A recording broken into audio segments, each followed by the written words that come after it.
Good morning, everyone. Welcome to this second day of our training from lab to public, Ocean Literacy in Action. Yesterday, we had a great session, which took place at the same time, 10 to 12 Central European Summer Time. We had over 130 people joining from over 30 countries.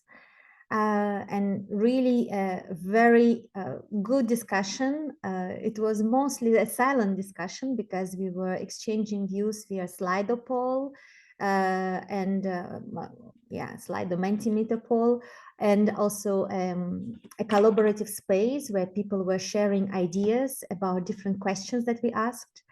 We had an incredibly active participation from everybody and recorded everything. And later on, you will hear some of the first ideas and reactions from us as to what we heard yesterday from you. Well, my name is Dina Iparkina. I am here for the European Global Ocean Observing System, EUROGOOS, and the EU for Ocean Coalition. And it is with EU for Ocean Coalition that we organize this training. Let me change my slides. So yesterday, as I said, Dina, you were not sharing, sorry. Ocean literacy, there was absolutely no disagreement about why ocean literacy is important for not just education, but also for policy and for scientific research itself.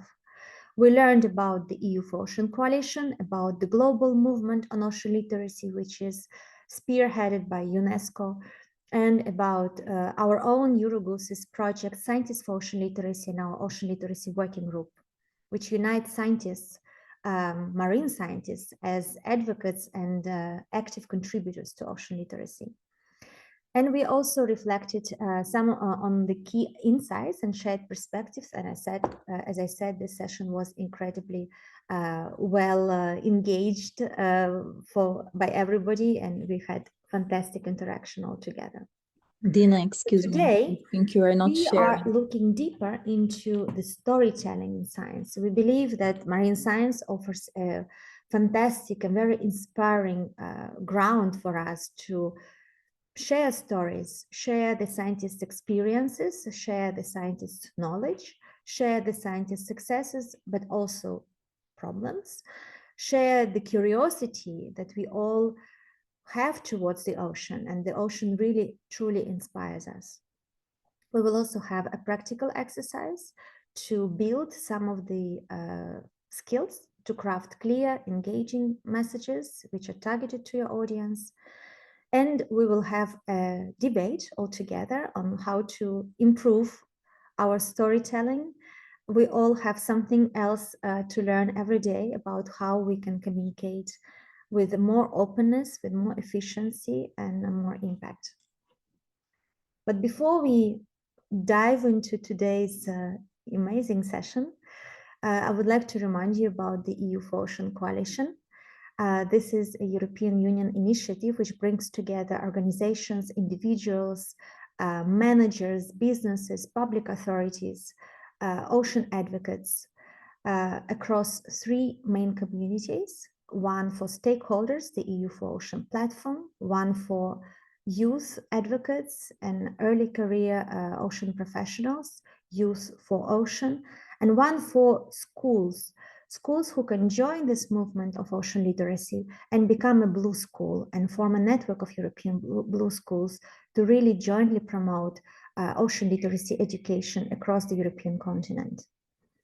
This coalition unites different ocean basins or sea basins in Europe, but also works globally.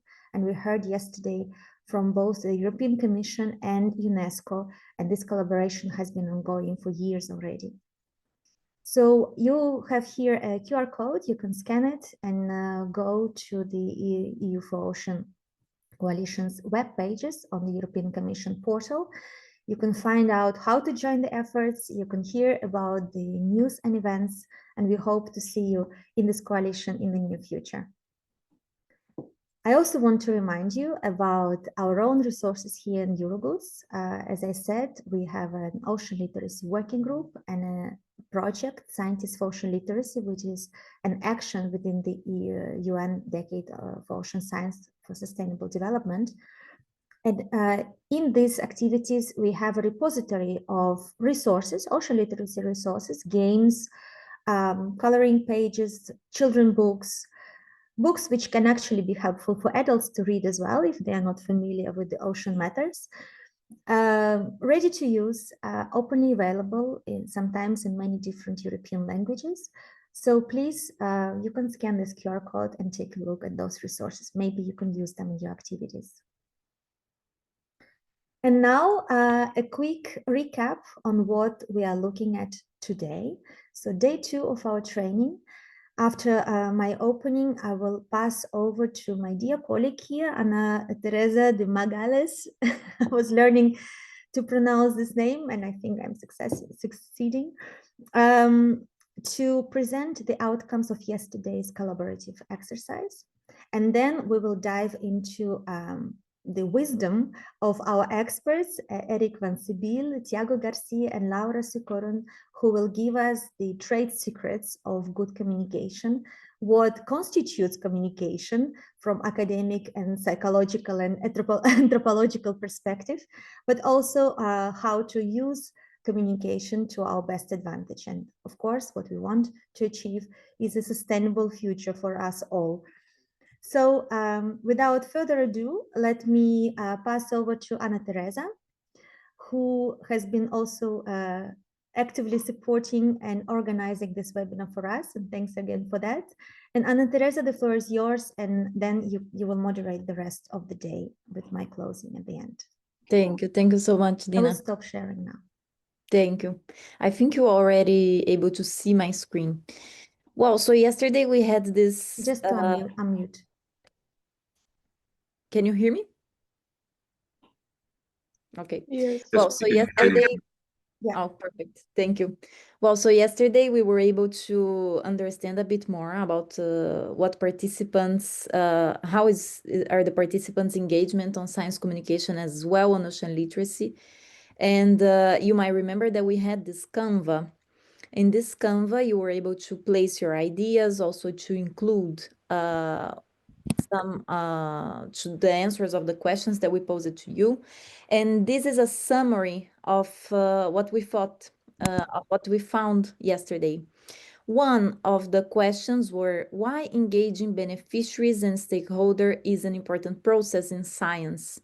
And what we could find from this discussion is that for most participants, this is a process that is important to build trust, relevance, and sustainability of the projects. So engaging people in the scientific process also is about transparency, trust, and relationship, ensures acceptance and uptake of solutions, value local knowledge, and connect science to society, and also creates long-term impact and mindset change. So this is also important in terms of transparency because we know that many of the scientific projects are also funded by public funds.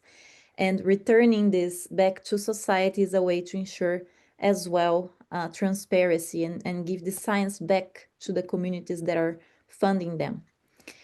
Another aspect of our discussion yesterday was regarding the opportunities to engage in science. We know that there are many, but for this group of participants, the most common forms of participation and engaging stakeholders and beneficiaries are events, so through workshops, cleanups, festivals, also conferences.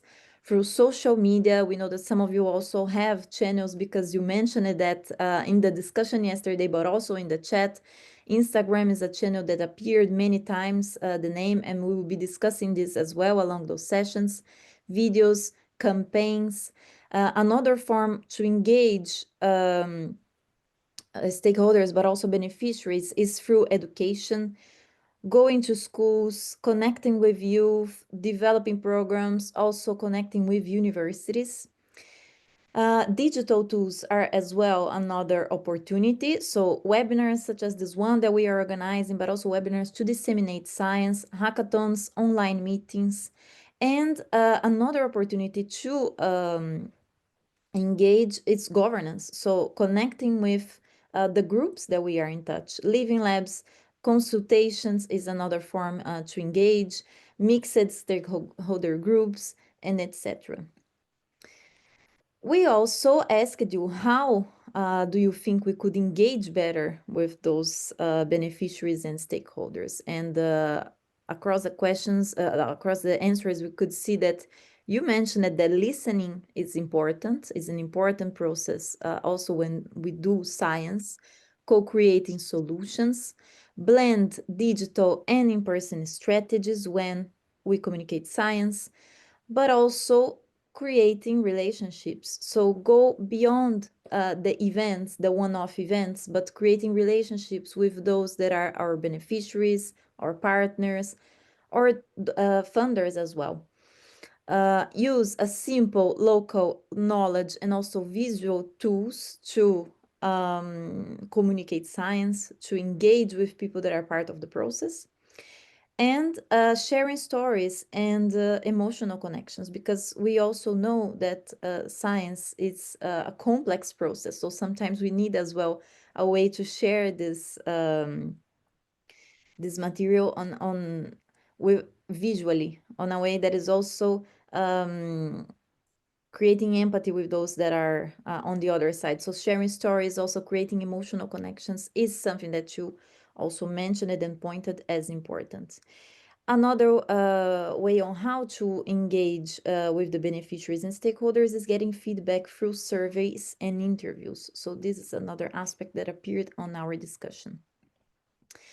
And how would what success would look like in this scenario where we apply ocean communication as well? We use ocean literacy to better engage our stakeholders and beneficiaries. You mentioned that in this scenario of success, we would have empowered communities acting pro-conservation, so people with different behaviors that support conservation, ongoing collaboration between science, society, and policy. And I can say this is a dream for everyone that works with science. Stakeholders very engaged beyond the project end, and tangible results such as behavior change, ecosystem restoration, and improved livelihoods. And just one summary of who we are in this group, because yesterday from Mentimeter we could understand a bit more of your background and also know a bit more about you, about your background, your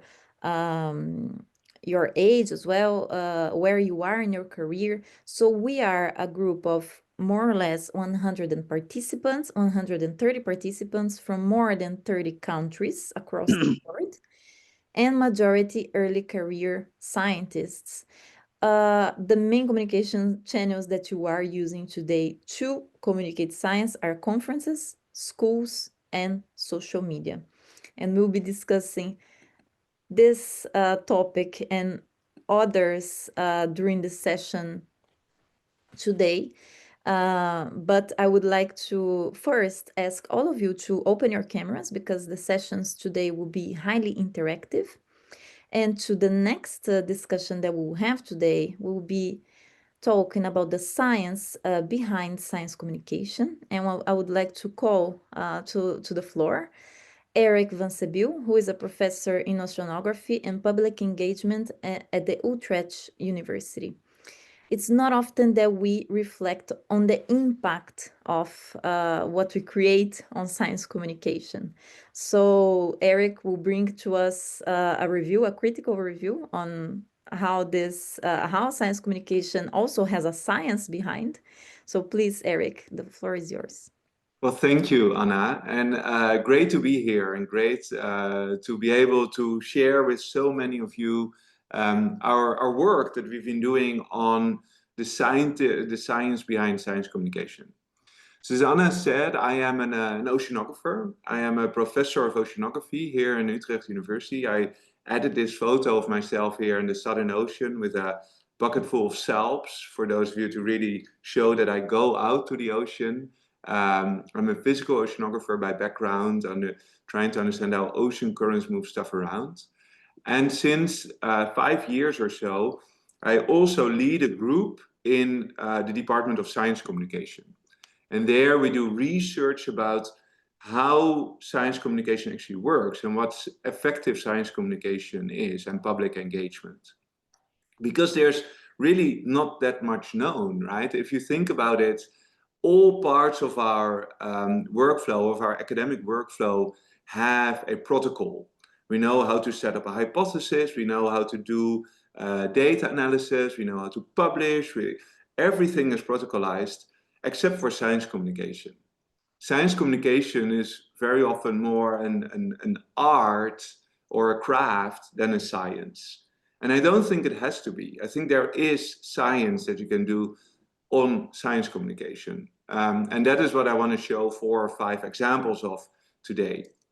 And it starts out with this review article that we did when I just became a professor in science communication with a postdoc, Francis Wijnen. We just investigated how often, if science communicators, if they publish about science communication activities, public engagement activities on climate in this case, how often do they actually evaluate the effectiveness of that science communication? And what we found, that in 10 years, there were only 7 articles published about science from science communicators who actually did an analysis, did the aims that they start out when they did their science communication activity, did they actually reach those aims? So I really call on all of you to take that more serious, to check whether what you wanted to do, whether that actually has worked. Because otherwise, you don't know whether you are effective. Now, the first example of the type of research that we do is a public engagement, is about a public engagement activity. And particularly it started when I realized that very often when I go to schools, and especially when I speak to primary school children, I get a question about my research. Namely, a big part of my oceanographic research is the analysis of drifters, drifting buoys. We put them into the ocean, and then they move with the ocean flows, and we use them to track plastic, plankton through the ocean. And often when I would have discussed this in schools, I would get the question at the end from one of the kids, do you pick them up at the end? Do you pick those drifters up? And I would say, no, we don't, because it is really very difficult to pick them up. We don't know exactly where they are. Ships are very expensive. Ships are very polluting. So we leave them behind in the ocean at the end. And as soon as I would say that, I would be I was a polluter. I would have had, the children didn't believe me anymore, didn't accept me anymore, because I was immoral. I was polluting the ocean myself. So I was wondering, well, what is a good response? What is a good response that actually works? What do the public like to hear when you have to tell them, well, we are polluting the ocean. We are putting those drifters or other instruments into the ocean. Argo floats is another example, which we don't retrieve at the end. What do we do about that?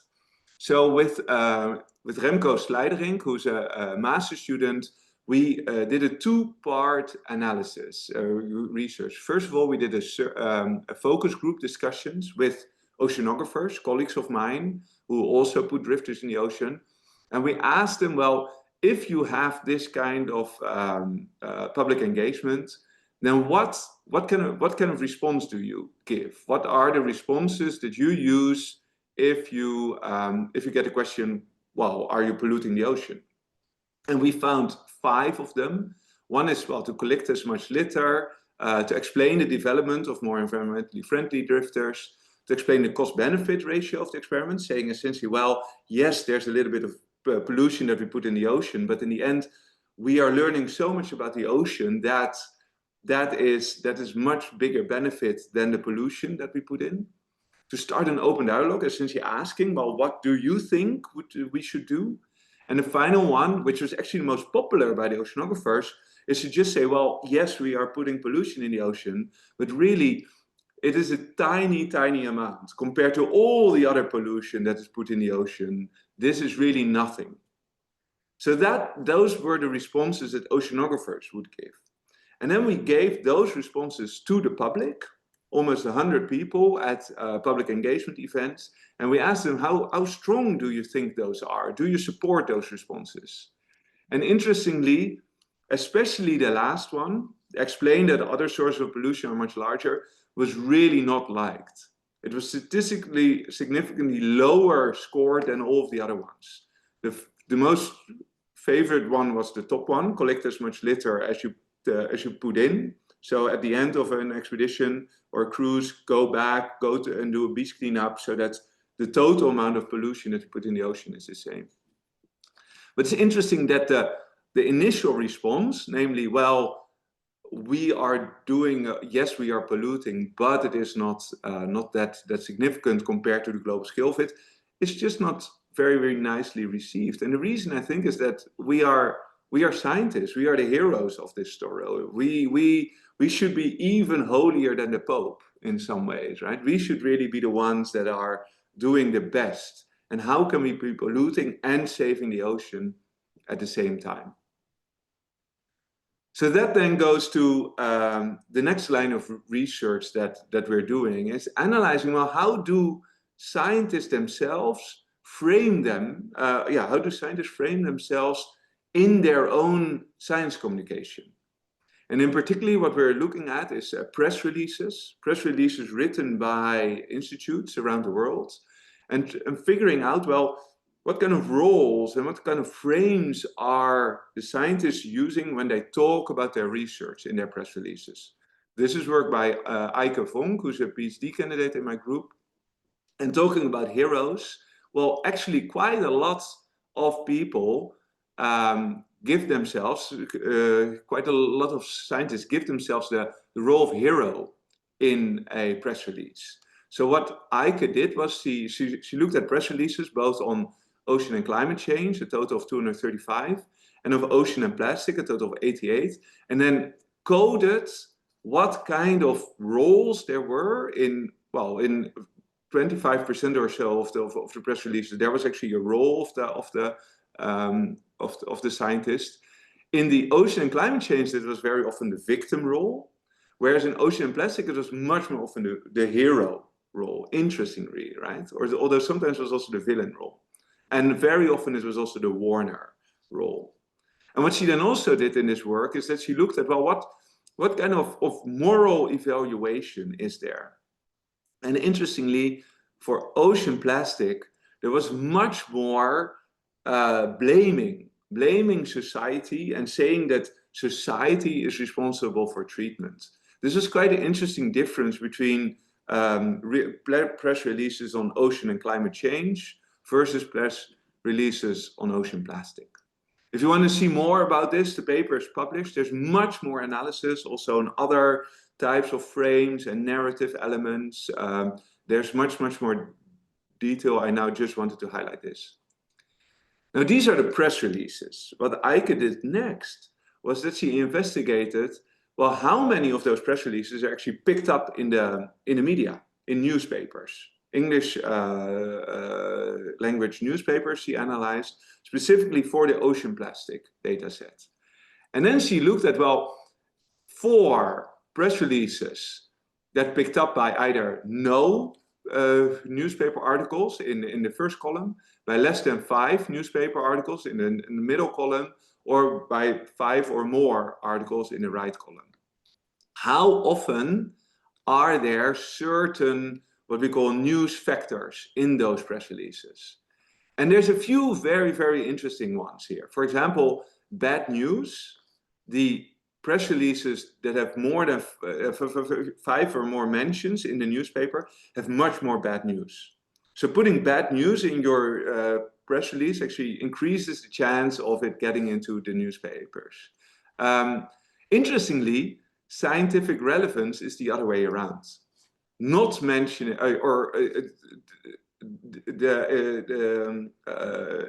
if your press release mentions scientific relevance, there's a higher chance of not being cited at all. So don't talk about the scientific relevance, but talk about the societal or the political relevance, right? Or the novelty of the study. But there's also the economic relevance was very positively correlated. So talk about these kind of things. Those are the things that get picked up and that then end up in a newspaper.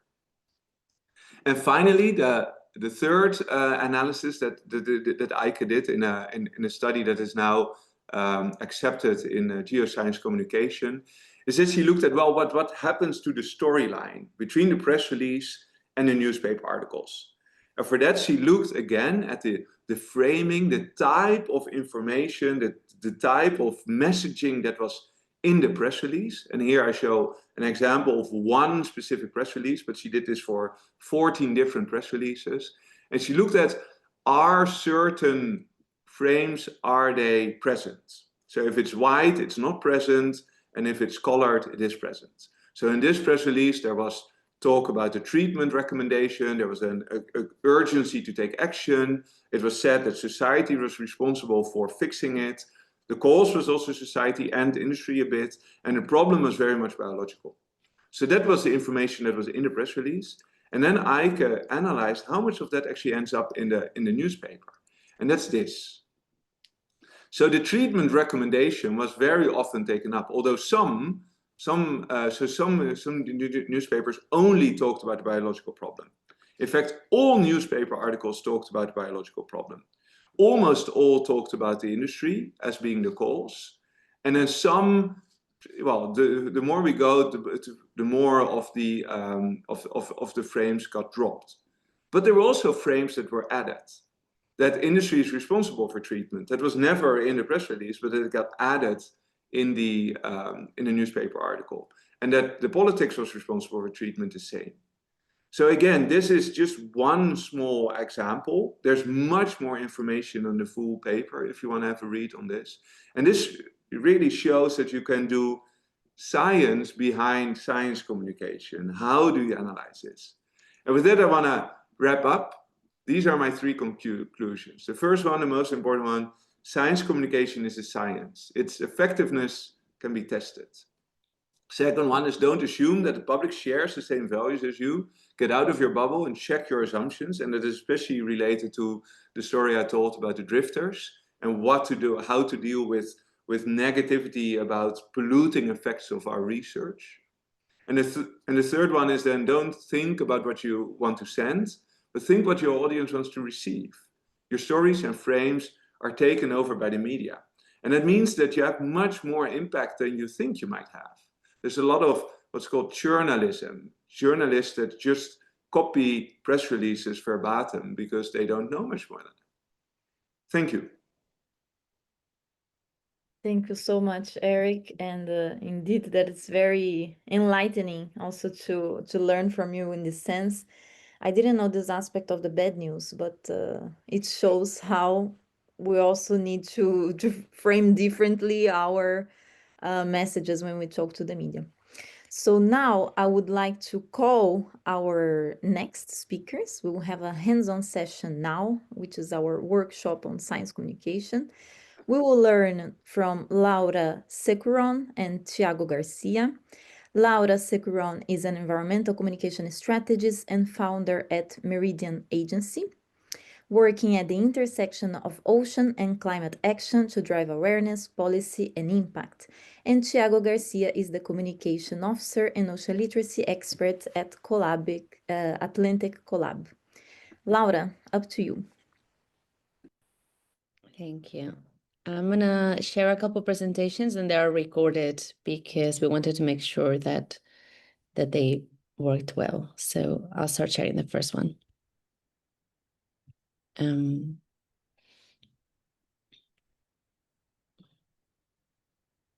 Today, I am Laura Securon, and I will be presenting the results of Laura, this study that we've done. Oh, Yeah, if you can share and open in full screen mode. Oh, it is in full screen mode. Not right now, no. Oh, I can't change it because it's a recording. Ah, okay. Well, I'm sorry. Yeah. no Yes. problem. Sorry about it. The utilization of sea-surface stereo image to basically measure directional wind waves and oceanic waves, particularly in Portugal. So before we start, I wanted to thank all the people who've been involved in this work, because it's been a lot. So Praia do Norte, Atlantic Plus, Forum Oceano, the rest of the academic institutions, thank you. And so without further ado, so what was the challenge that we were trying to sort through this work? Basically, there were many limitations to conventional oceanographic measurements. So these include substantial implementation costs, intricate deployment requirements, and ongoing maintenance needs. Traditional wave measurement. Traditional wave measurement stereo devices, they necessitate a lot of space and operational overhead. And so that just makes it really hard to deploy them in all the environments that they need to be. And there's also cost constraints and operational complexities associated with basically what we've been using as a standard measurement of waves. And so basically the objectives of the research were to develop measurement capabilities that were through readily available electronics, specifically focusing on smartphones. And the investigation aims to establish the sorry, I just realized I wasn't sharing. Wait a second. Sorry. Yeah, it's the same. So so the investigation aims to establish the viability of consumer device utilization in the specific scientific measurement. So the documented potential for the expanded data collection is we think is positive, right? So what were the methods? So the research team utilized two synchronized smartphones positioned in synchronized tripods to basically correlate and look at what we call time lag cross correlation. So you have, if you want to get into it, some of the equations that were used below, but this system can basically create detailed three-dimensional surface elevation maps and measure key wave parameters. So height, period, what you would usually measure on a wave. And we realized that had a very small square error, basically, so that it worked well to estimate the perfect estimation of peak wave periods. So the results.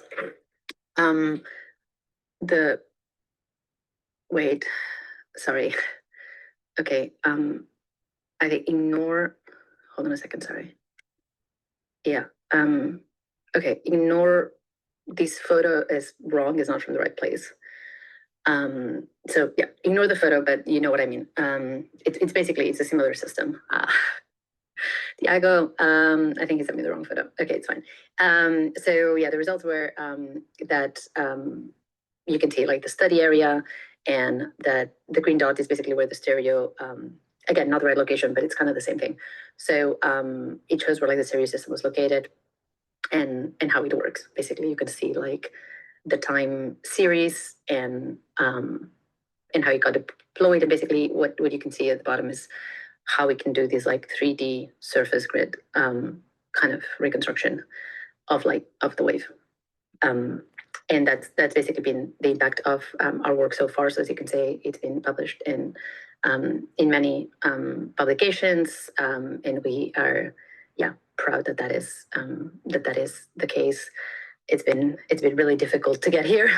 It's been a lot of work. And not everybody's it's been as collaborative as we would have liked, but we made it through, and this is these are the results. So as a conclusion, so people we should care about the big wave tracker because it is providing accurate real-time data on massive ocean waves using advanced stereo technology, and the information is crucial for safety of extreme sports, coastal management, and scientific understanding of ocean dynamics. So we've addressed the limitations of the traditional kind of wave measuring methods, and this way we can enhance decision making for surfers, rescue teams, and researchers bringing both practical and scientific innovations to understanding these powerful ocean forces. So yeah, thanks for listening. And again, thanks to all the partners. Thank you. And now I'm going to share the second presentation.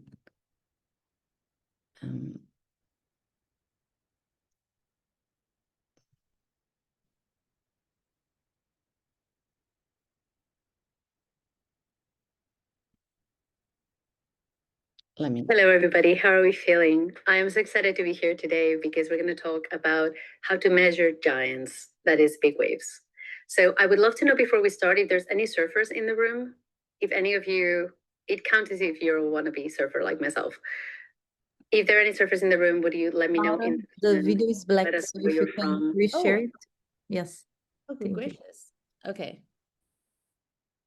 Good thing we recorded, so it wouldn't do exactly this. Okay. I will share again. I think you're going to particularly enjoy this. Hello, everybody. How are we feeling? I am so excited to be here today because we're going to talk about how to measure giants, that is big waves. So I would love to know before we start if there's any surfers in the room. If any of you, it counts as if you're a wannabe surfer like myself. If there are any surfers in the room, would you let me know in the comments? Let us know where you're from. I think you're going to particularly enjoy this. But if you're not a surfer, rest assured, this is still going to be mighty interesting. So we're going to start with like a little test that I would love to run by you all.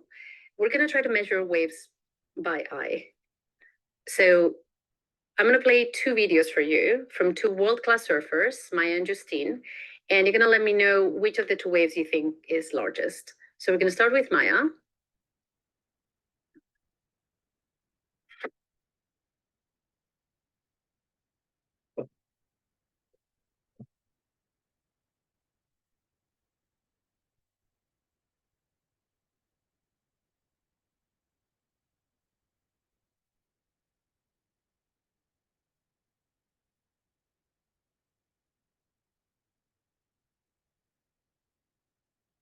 Okay, that was Maya. My hands are sweating. And it's in Nazaré. They are both in the same location. So now we're going to go to Justine.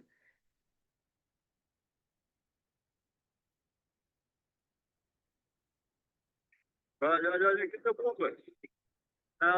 acho que a gente...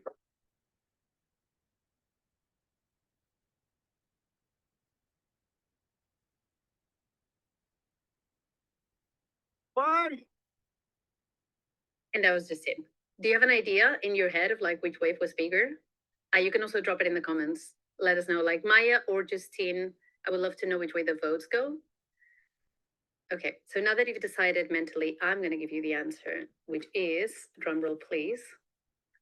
We don't know. We actually don't know. These women spend years of their career to be able to surf basically the equivalent of buildings. But we actually have no way of verifying which of the two waves was biggest. And this is because measuring big waves has been historically mission impossible.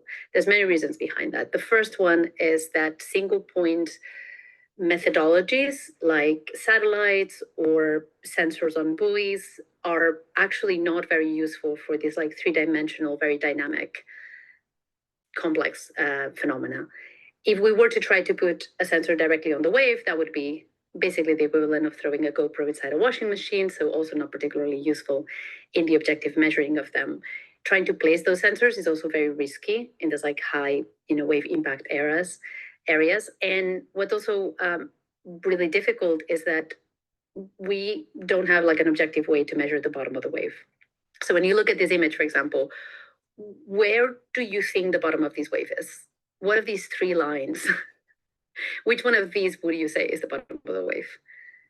Historically, the way we've measured this is subjectively. So folks have been deciding where the bottom of the wave is subjectively, which obviously leads to like massive discrepancies between one wave or another. And we had no solution for that. The equipment is also expensive, it is hard to scale, and therefore big wave tracking has been really, really difficult until now. So I am really delighted to introduce you to what is a scientific and technological breakthrough that we think is going to make wave tracking so much more easy going forward. The invention fundamentally is stereo video technology that combines two existing cameras. It can be done with phones, technology that already exists in the market, to kind of cross-reference the data and come up with these beautiful three-dimensional maps of the waves that you're seeing. So the state-of-the-art technology, first, it eliminates the subjective guessing. So there's no more trying to, estimate geometrical shapes for a wave or try to decide where the bottom is. It is much more scalable and flexible. It can be used for waves, but also potentially offshore and in a lot of other places. It provides not just height, but a lot of accurate 3D data about the shape, the speed of the wave, like we've never had before. And it also costs much less. And so it can be used and deployed in many more places. Fundamentally, the difference is also that this has been scientifically verified over and over and compared to existing technologies to show that actually it is a much more accurate system. So why would these matter so much? Obviously, if you're a surfer, it matters because of the enhanced safety of it. These waves are incredibly dangerous, and understanding them better can increase the safety of everybody on the water.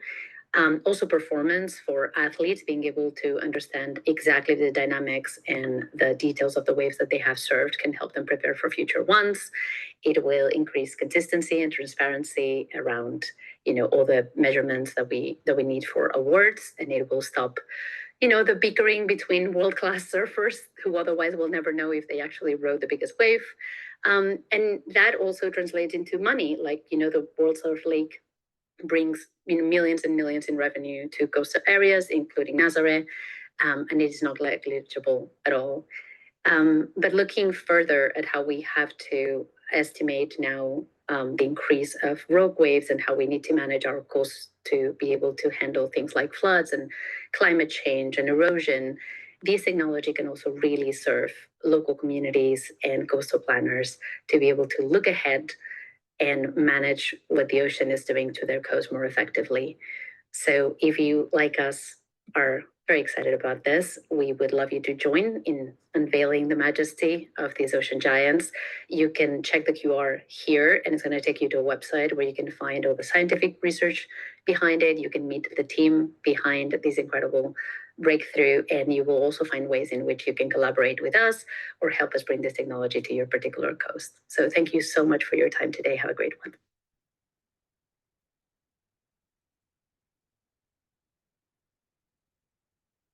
Thank you all.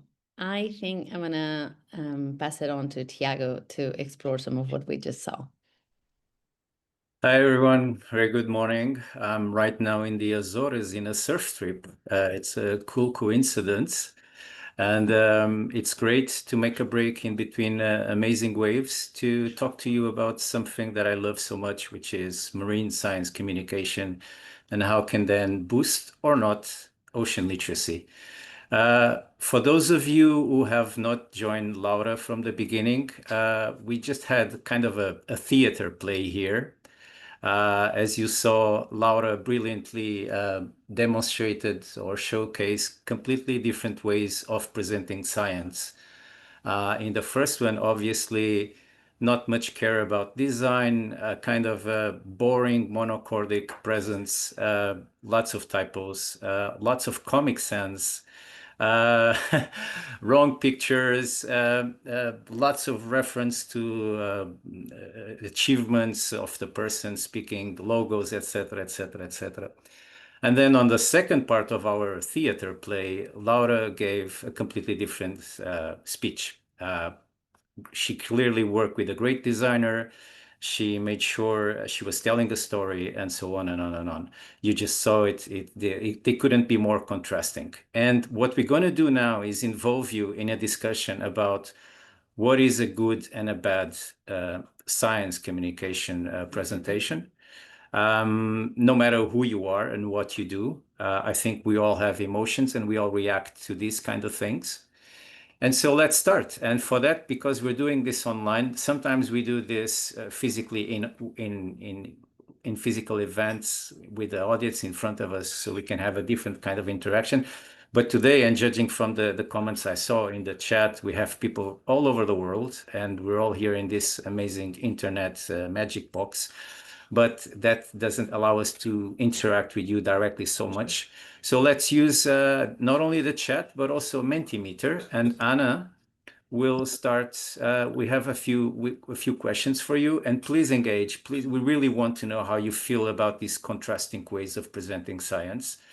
And I think we can start. Anna, if you can go to Mentimeter. Just 1 second for the participants to connect. I will ask them to or scan the QR code, which is on the screen, or directly go to menti.com and use this code, which is on the screen. So let's just wait to maybe Yep. a second so they can connect. I also can copy this this link on the chat so it's easier for everyone to go directly. Here we go. Yeah, Dina the already link did. is in the chat, just the code. Thanks a lot. Great, thank you, Dina. Okay, so I think we already have it, so I will start presenting the Mentimeter. All right, here we go.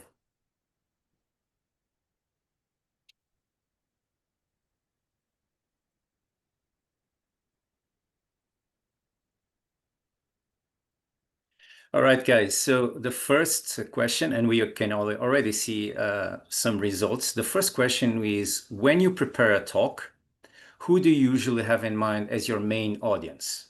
And we have different options, scientific peers, in case you are a researcher or a scientist, science funders and reviewers, policymakers, the youth, the public at large, and other, whatever that is. If you want to comment about this other, you can use the chat.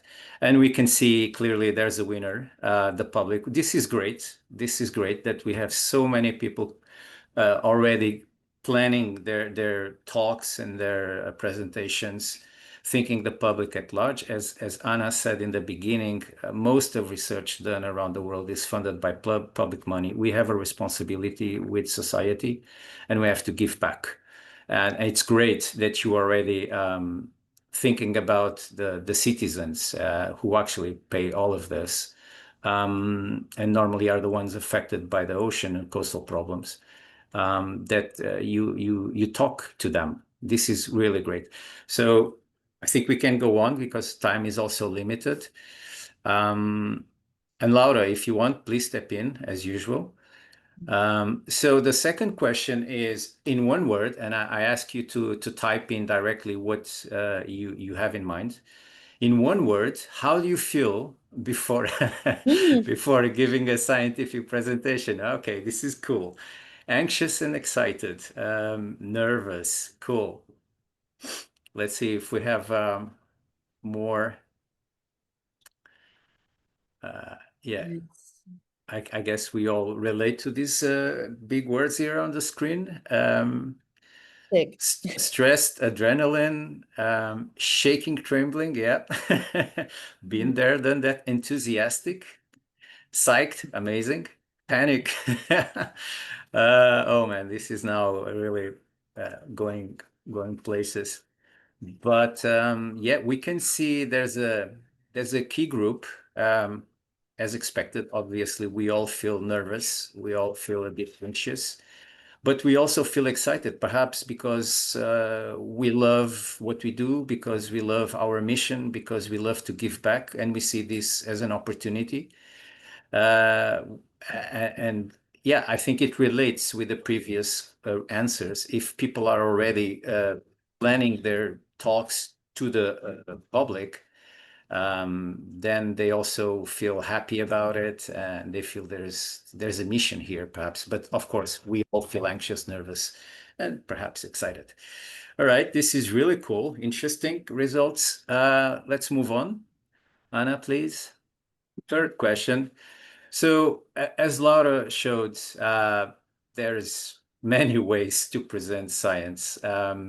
But what we would like to know is during her presentations, these two very contrasting examples, what was the most striking difference between the bad, the first, obviously, and the good, the second talk? Okay, the flow, exactly. Yes. Visual support and pitch. Yeah, as I said in the second one, Laura had a designer supporting her, which produced great visuals. The engagement, yeah. In the first one, I think Laura was, oops, can we go back? Yeah. Laura in the first one was kind of almost falling asleep and very monocording, which sometimes we see people presenting that way, which is strange. And so with so many attentions, let's see if empathy, yeah, exactly. You understand how to talk to the people that are listening instead of Yeah. just going through. Extra points to the person who said red screen with green letters. Yeah, Yes. absolutely not accessible. There was a lot of accessibility errors that would make it really difficult to even appreciate, besides the Comic Sans, which is a hate crime. Yeah.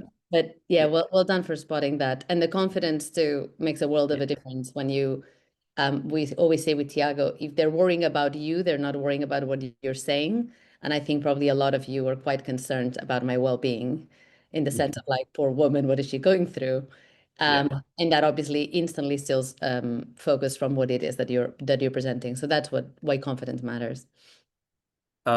Voice modulation and body language. This is a key aspect. A lot of people still tend to face the screen when they're talking, not the audience, as if they needed to look at the screen to talk about their own work, which kind of then makes an obstacle, an invisible obstacle. It's like you're talking to the wall, you're not talking to the people that want to hear from you.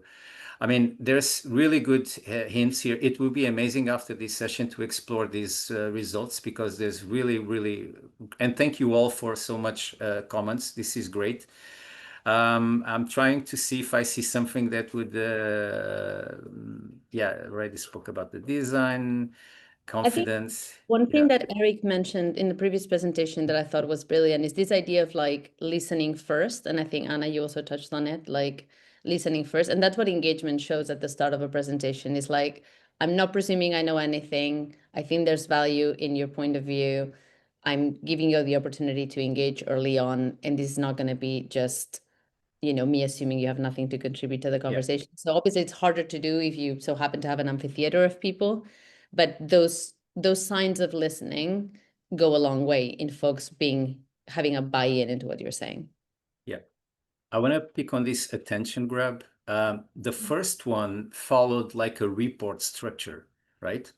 So Laura made an intro, probably she touched the state of the art of that topic. It doesn't really matter what the topic is, because whatever we're discussing is applicable to anything. She then went to the methods, like the equations, the errors, etc., blah, blah, and then the results, the discussion, the conclusion. So basically, Laura was following a report or a research paper structure, and there was no storytelling. On the second one, from the beginning, it was a story, and then you get into the science. So the approach, obviously, the two researchers who would do these presentations, they would have followed completely different approaches preparing. One is just like concerned about kind of reporting what was done, no matter whether that is engaging or not. The second one wants to tell a story that can reach everybody, specifically the public.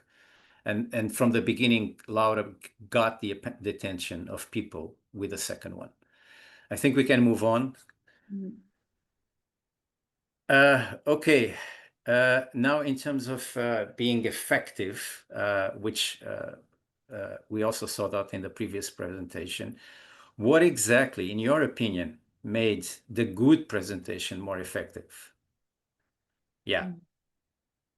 Interesting. It's exactly what we were talking about. Is it the clear storyline, the design visuals? Is it the confidence in her performance? Is it because this is relevance outside, beyond the lab, to the people, in this case, to the surfing community and to the surfing enthusiasts? And we're talking about millions of people around the world, or anything else other. And it seems the visuals. So the designers I work with would be very happy with these answers. The design work, a lot of times, is seen as a secondary aspect of science communication. A lot of researchers don't even have a designer to work with, and they rely on their own skills or, I don't know, templates like Canva and others. And it makes the whole difference to have a designer, as you saw in the examples by Laura. So whether you are a researcher or a coordinator of a large project, or even a research center manager, if you don't have designers in your team, perhaps this here demonstrates the need to invest on a good designer and a good communication team with designers, and not ask your communication officer to do everything, including the design, because, I mean, come on, if you know the work, you know it takes a lot of time. This is really interesting. Of course, Laura had a clearly storyline to tell, as we mentioned, and she was super confident. From the start, you can tell Laura loved what she was presenting. You could tell she was excited to deliver her talk, and she wanted to reach people. And then, of course, her work connects with real world situations. And this has to be evident in the story and in the performance. Really, really interesting, these results. Thanks again for everybody who is contributing. I think we can continue. Now, this one is a big question. What do you think? And understand, nobody here is judging or criticizing. We're all here to learn. We all, most of us have been a scientist or are scientists, so we all deal with this. So what do you think is the biggest barrier to scientists when they have to reach out to the public? Yeah, for example, We've both been on both sides of the equation, so yeah, safe space. yeah. So, okay, jargon, yeah. Lack of time, exactly. Lack of time is interesting because lack of time only exists if you think the communication side of your work as a researcher should be planned and done in the end. Because if you start putting communication right from the beginning in your planning, lack of time ends up disappearing. Fear of oversimplifying, really great, because as scientists, a lot of people tend to think if I don't explain everything, if I don't show all the equations, they're not going to get it, and it's not it's not true, you know, like people won't accept it. Guys, when we are delivering these talks, we are not trying to convince a paper evaluator, okay? People couldn't care less about some explanations. They want to know what is the story about and what are the big conclusions and what is that relevant for them. And then institutional culture, yeah, because science exists for centuries, science communication also, but in the structured and planned way that we're talking about, science communication is a much more recent thing. And we still have a lot of people working in science who think, oh, we can talk about science in the end.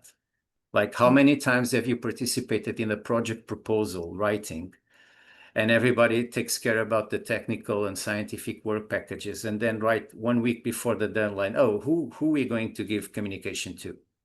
And this is a big mistake.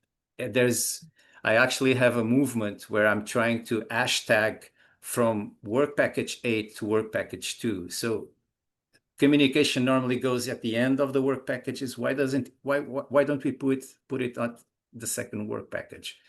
Exactly. But of course, jargon. Yeah, Laura, sorry, go ahead. Oh, no, I was just going to touch on the fear of oversimplifying. I come from journalism, so I've also been on the side of reporting on science for a very long time. And I know that is the biggest fear, especially with the media, of like, oh, they're going to get my science and they're going to simplify it. And I just want to touch on 3 quick things that may be useful. The first one is to draw red lines around the things that are most important not to be misunderstood. Not everybody's going to understand everything, but what are like the 2 things that you're like, these are the things that we can't simplify, they are core to the understanding. The second thing is to understand that there's never going to be enough time to explain it all, but you can also guide curious people towards other resources, which is what I did in the conversation. So if you do want to read the papers, here's a QR code. If you want to meet like the team, here's a QR code. Like, not understanding that not every single piece of media needs to contain the whole universe in it, but it can be just like a link in a chain that draws curious people to further engagement, and that also relieves some of the stress. And I think last but not least, addressing the assumptions you think people are going to make already makes a sense. So if you're like, oh, they're likely gonna oversimplify, say it out loud. Say, this is the kind of thing that some people would think I'm saying big waves are whatever.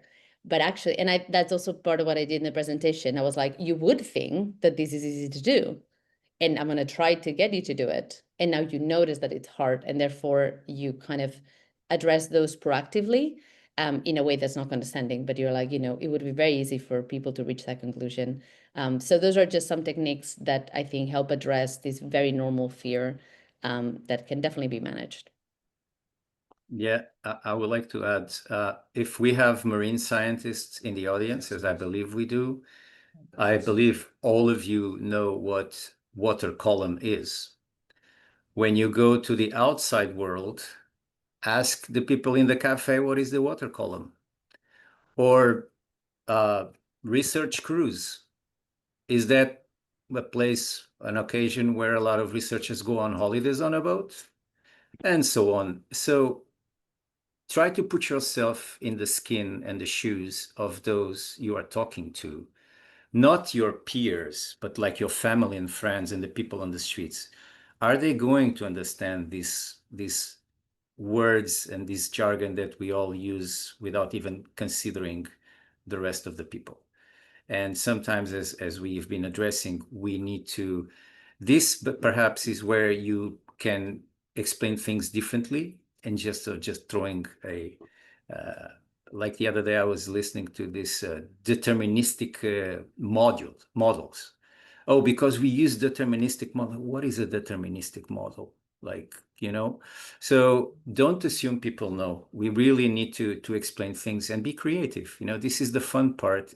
Use analogies, use real life examples, compare terms with little parts of the story, for example, and so on.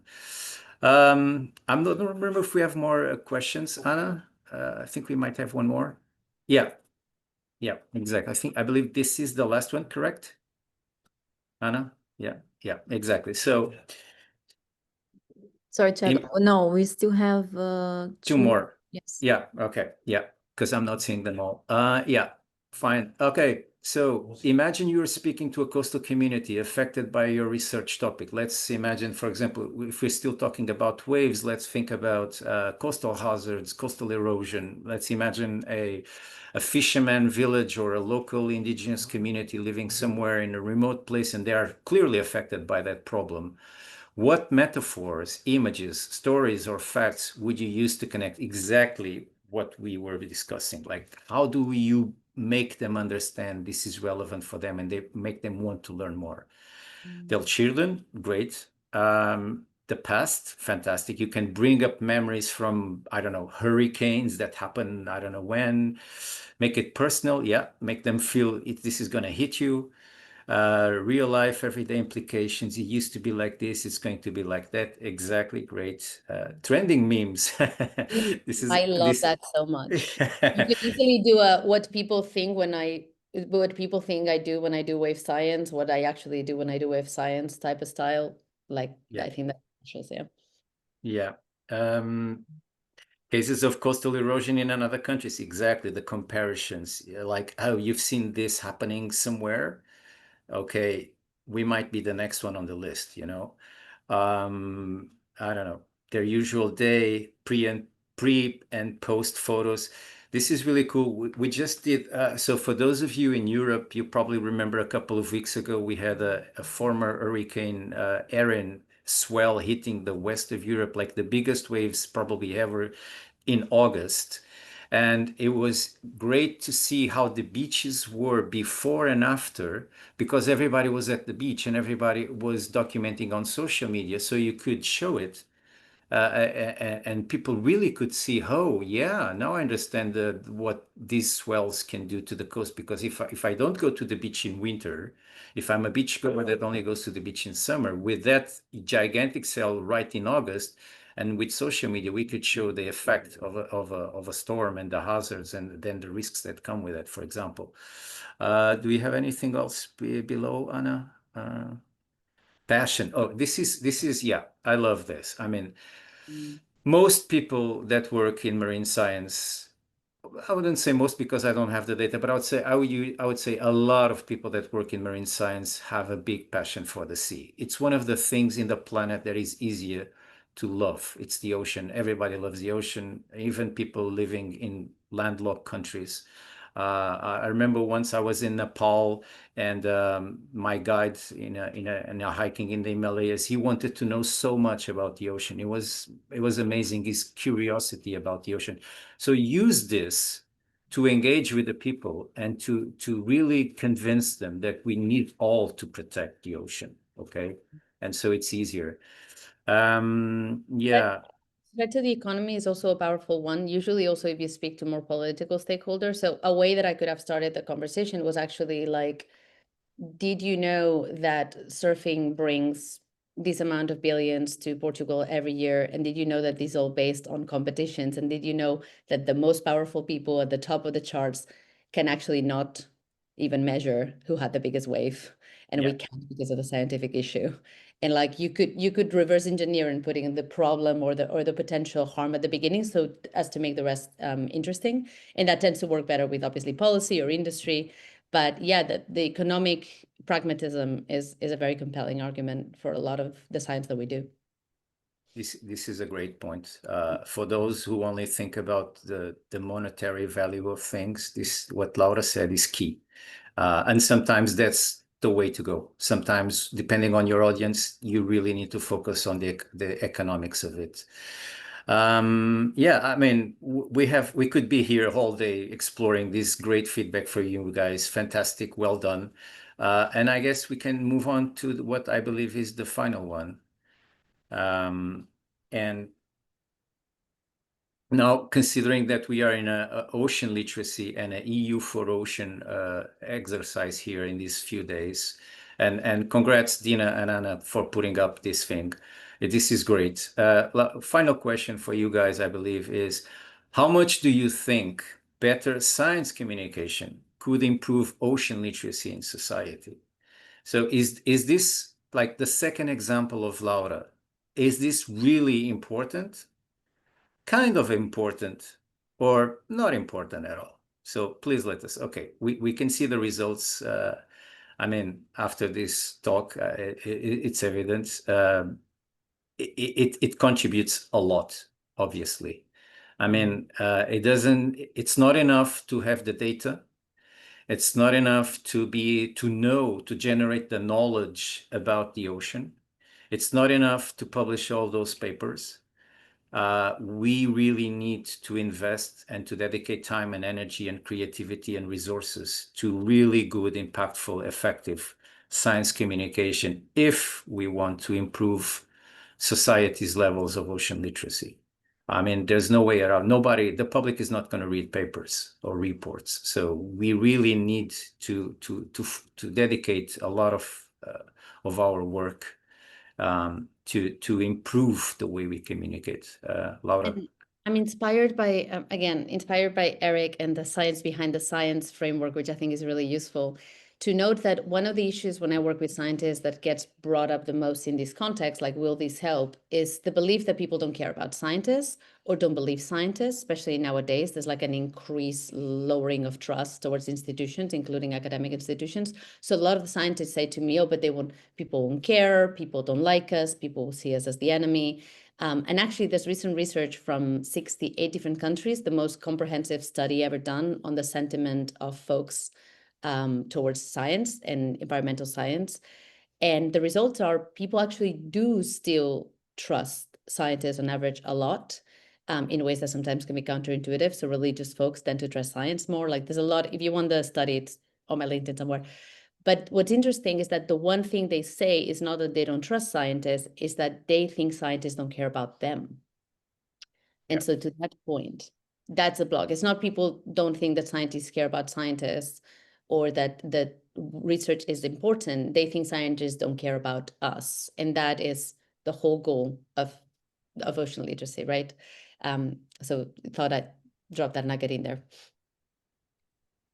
Yeah, I'll drop the link. Let me find the link and I'll drop it. I believe there is just one final question Oh, one more. Ah, okay. All right. So to conclude, okay, this one is really, really personal, I think. Well, the other one too, but this one is particularly. What is the one skill? And you can type in directly, I think. This is a word cloud or something like that. What is the one skill you would like to improve in your own presentations to make your science more accessible and so you could boost ocean literacy? Confidence, wow. Easy speaking goes together, I think. Better skills to design images. Again, think about what we discussed. Do not leave this to the end. Confidence. Yeah, everybody feels like they are not confident enough. Catch the attention of the audience. Story. Have a story to tell. Relate to real world situations, and people will listen to you. The focus only on 100% important stuff and leave out the details. We spoke about this before. Storytelling, confidence, digital tools, acquire tools to design and storytelling. Why don't you hire a designer? You don't have to do everything, as we discussed. The hook, great one. The hook. We approach this in different ways. There has to be something right from the beginning. You know, you're going to use that to get people's attention. Like you have just a few seconds to do it. So go ahead. Do not consume people's attention in the beginning with who did the work, who are the scientific partners. Do not spend the first logo to show logos, the first slide with logos, etc., etc., etc. Like right from the beginning, you want to catch the attention. Yeah. Really, There's a couple, if you're thinking about hooks, there's a couple routes to go that are like 3 routes to go that are easy in the sense of like one hook can just be anything that's curiosity inducing. So if I show you a video and tell you it's going to be important, if I say, did you know? Or if I say this has never been shown before, anything that engages curiosity can be a really good hook. The other is shock or surprise. If I say, did you know this $2 billion industry depends on something we can't measure, that's kind of shock value stuff.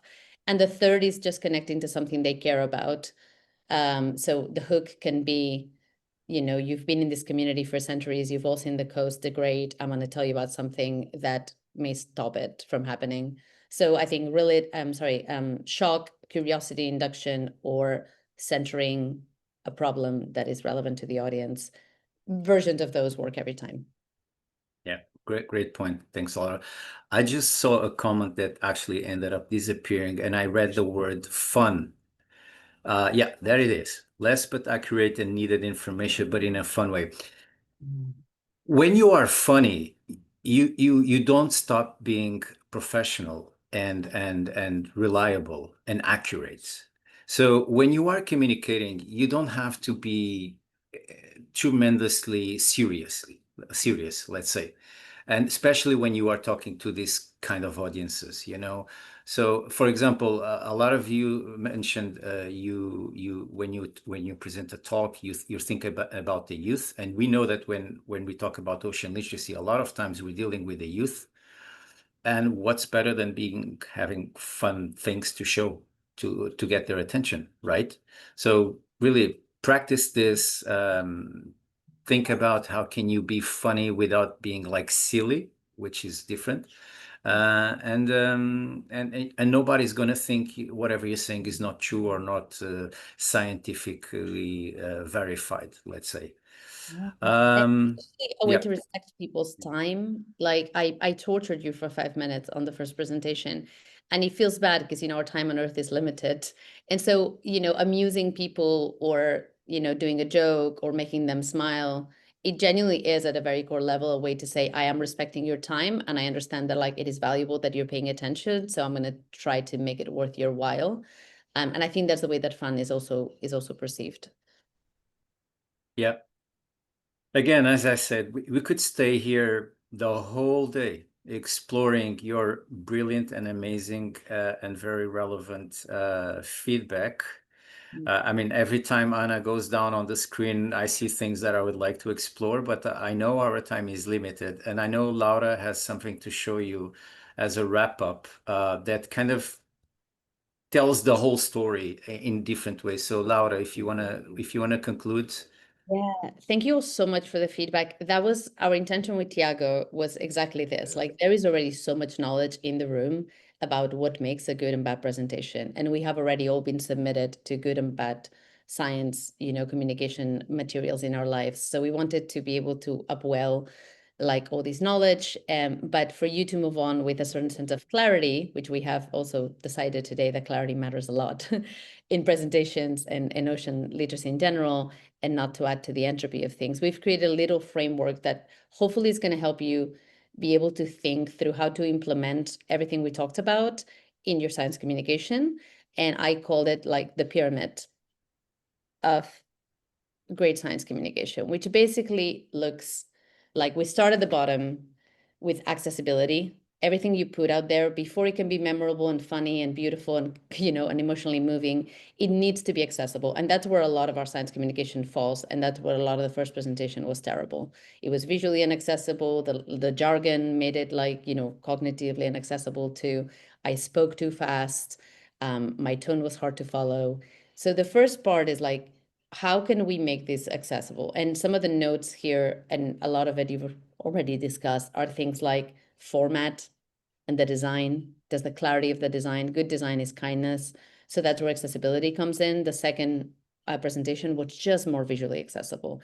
No jargon, translation if needed, diversity of media types is also a form of accessibility. Not everybody may have great hearing. Not everybody may kind of memorize the same things or enjoy the same formats. And so I tried to mix it up with like graphics and video, and a consideration for differently abled folks in our groups. So that can be the fact that, my slides were terrible. If anybody's, has any like eyesight issues, like accessibility needs to be the base. And to be honest, if you're gonna like invest on anything, before you go and spend a lot of money trying to find the right meme, can we just make sure at a base level that our presentations are physically, cognitively, and just, in terms of design, accessible and clear to people? There's a lot of guidance about that online. You can look at Good Design. You can look at the Thalassophile project, which is, part of like, it's a UN Ocean Decade project by Rana, and she's doing incredible work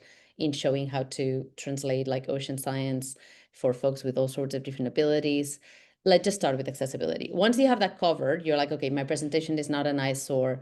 The jargon is not going to give somebody, a stroke. And I think it's translated into the languages or the cultural context where it needs to be. Then we move on to the second part, which is relatability. And that's a lot of your feedback was also about relatability. So is it timely? Is it relevant to my life right now?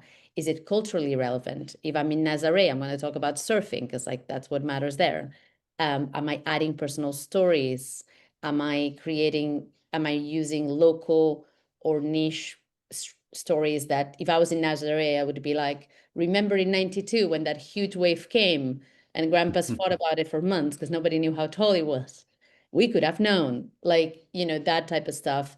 Relatability is really important because it is the answer to the question I just asked earlier, which is, do scientists care about us? They're asking us to care about the science, but do they care about us? And I think that's the section where you can make sure that you have done your homework, that you use case studies, and also that you use a call to action. That's also relatable. It's saying, and here's what I want you to do. In the case of my presentation, it was like, and here's how you can join, or here's how you want to add. That also helps people understand how they fit in the equation. So they're not just being told about plankton, but they're being told about how this relates to them or how they can do different when they go to the beach next time or whatever it is. So relatability is the second thing, and they do need to be taken in this order because otherwise we end up kind of sometimes wasting our effort. And last, but definitely not least, if we have a presentation that is accessible, clear, beautifully designed, that is relatable, that is timely, that it's leveraging what they care about, be it the economy or their children's future, and that has like some case studies in there that are specific to the context. Then we go into the magic bit, which is memorability. Could we get people to actually remember this? Because there's a direct correlation between the science people remember and the science people act on. I don't have to tell you this. And so that's where I saw with these on the comments, that's where analogies and metaphors are super useful.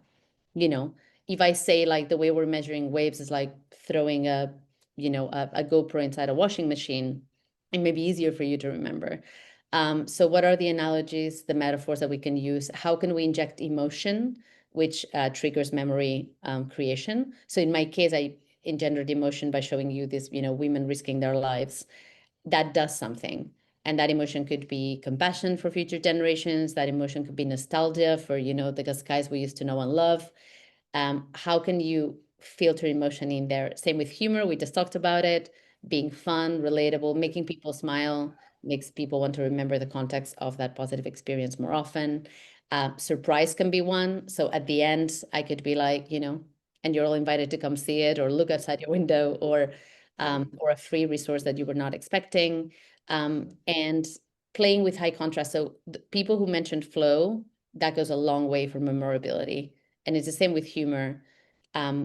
Tempo makes something interesting. So if we do high contrast, huge problem, cheap solution, huge problem, cheap solution. Or if we do, massive fear, relief, because we have figured it out. Massive fear, relief, because we have figured it out. Like if we keep taking our audiences through points of high contrast between the problem and the solution, they're also much more likely to remember it. And last but not least, the interaction, right? Like you're just much more likely to remember this session because you were actually inputting your own thoughts and feelings into it. And so whether it is a physical presentation, whether it is an event, whether it is, as a kit for schools to learn about ocean acidification, maybe try next time thinking through these 3 buckets in that order. How can I make it accessible? If it is for kids, how does that have to happen? Then how can I make it relatable? If it is for kids, maybe I'll use some of their favorite cartoon examples. And how can I make it memorable? If it is for kids, let's say we could add some humor and we could use like a metaphor of something that they already know in their area.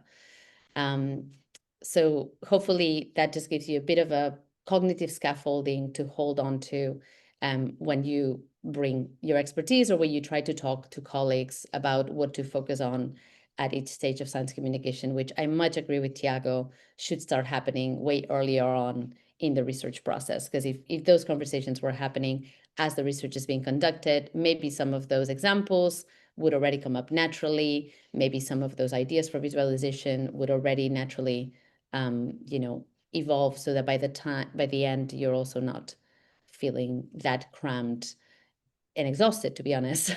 It's also when you're at your most tired to have to do this work. So hopefully we're going to share these also, but hopefully this framework is useful in just filtering some of what you already feel in your body, feels like a good presentation and not a great one. And just to end on the point of confidence comes strictly from preparation. You're all very confident scientists because you've done it before. And so confidence doesn't come from a personal, personality thing at all. I'm a trained actor. That's why I don't freak out at presentations. I used to do this all the time. But preparation is the most important thing. And if you go through this process enough, and if you record yourself presenting, I think confidence is a natural effect of that. So yeah, hopefully that was useful. Thank you, Laura. And I guess now it's over to Anna and Dina. On my side, thank you for your attention and your feedback. Yeah, thanks so much. Thank you both. It was really good to listen from you. And we still have time for a See you next debate time. with the participants. So I think could be good to hear. We can open the floor for the participants if you want to bring any type of example of or even an insight from those talks and from what you think. We can leave the floor open to you now.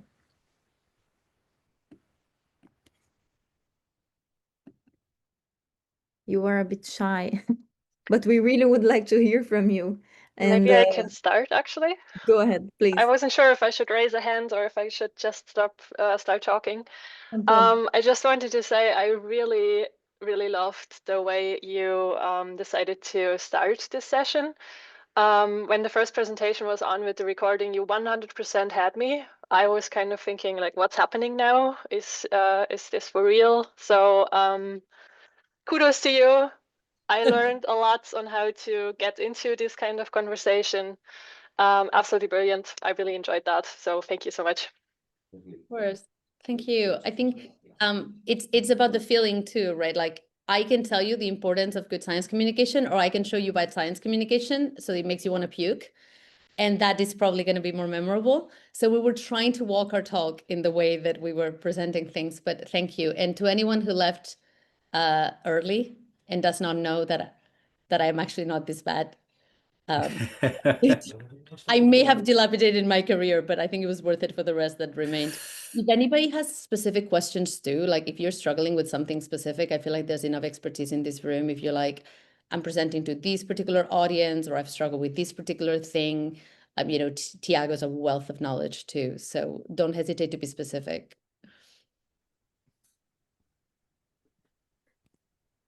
Unless there are questions, I will step in. We are here discussing ocean literacy, so different contexts. And actually, interestingly, yesterday we saw that presentations at conferences, what you shared today, was one of the major ways people share ocean literacy. So we're not speaking only about scientific knowledge or scientific conferences, but they also see this as an ocean literacy tool. So that was extremely relevant. But if we step outside of the conference setting and look at, for example, speaking with school children, we feel that many scientists find it a little bit scary to go and to speak to children. It's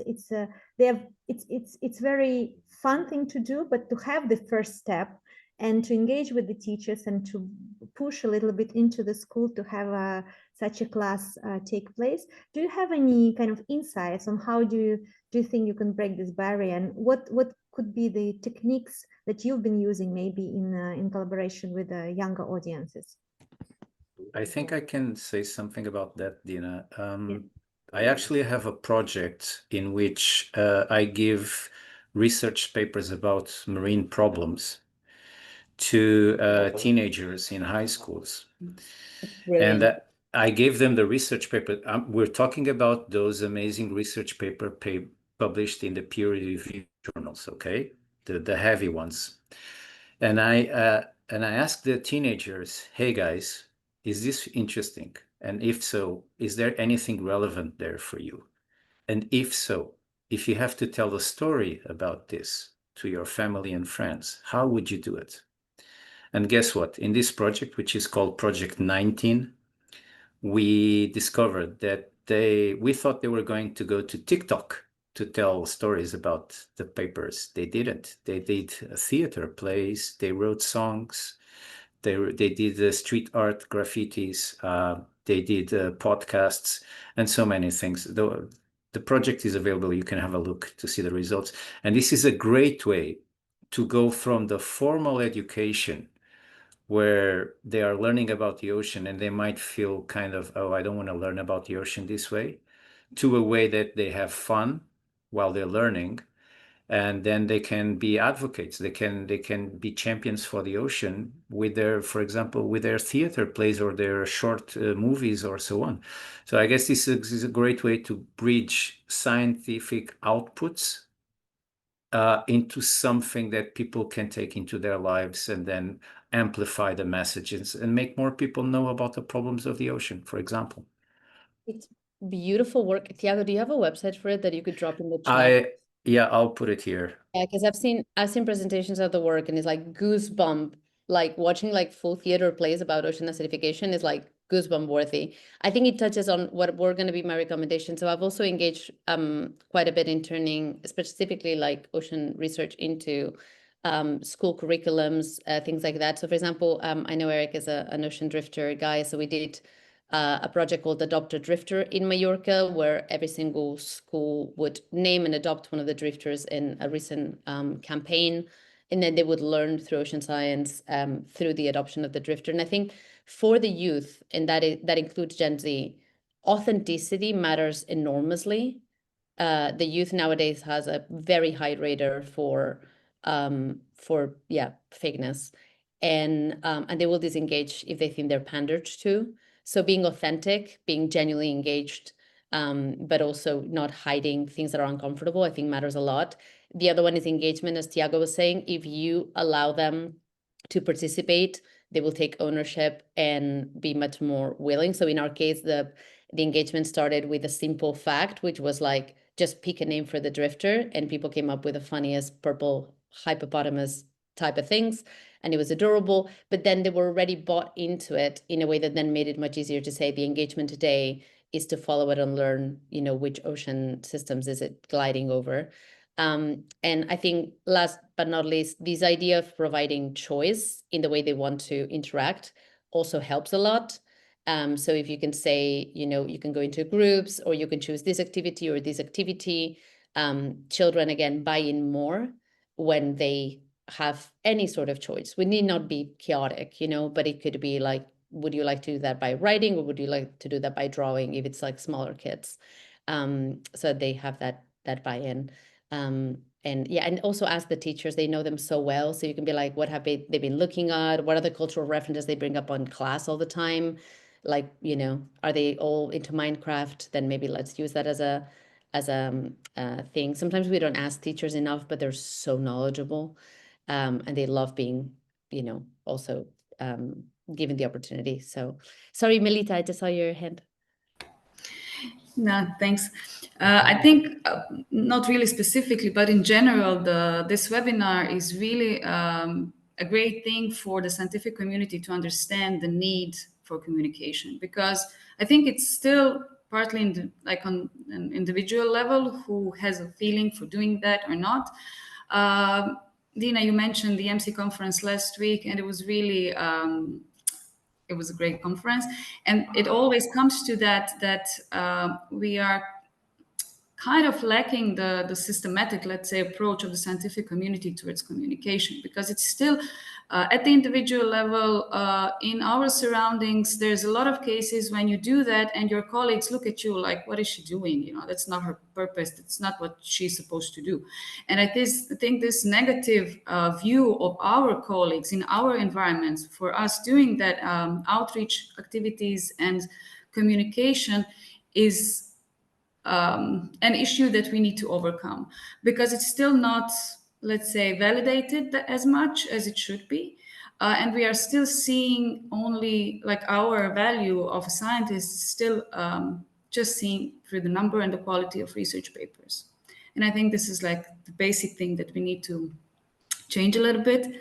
And that's why I said like this webinar is very important for general scientific community to realize why this is important, why this outreach and communication is important, and how that can contribute to the level of ocean literacy and to solving some local problems, issues, and to connect actually with the local community. Because on the other hand, we want the society to understand that we are important, and that our work is important. And on the other hand, it's very few individuals that actually provide that knowledge back to the local community through scientific communication, through science communication. If I may, 100%, I think it's one of the most common things where people get frustrated. I'm like, well, the people who tend to volunteer for this work are always often unacknowledged within their own research institutions, or not given the resources to do it. I think a few ways to counter this is, one, leverage things like today's training to say, hey, this is, and obviously, like all the amazing partners behind it, to say, this is not a negotiable anymore. This is an expectation. These are frameworks that other institutions are working within. Leverage, I know the competition between the research centers, like just say it, everybody else is getting on it. Just say, oh, this center is doing it, this center is doing it, this center is funding their people to do it, they're getting ahead, they're gonna get more press, which is gonna get to you when you don't get it. Let's admit, let's behave as if, instead of you having to justify wanting to do outreach, people should have to justify not doing it. And, without shaming, but let's start behaving like this is commonplace.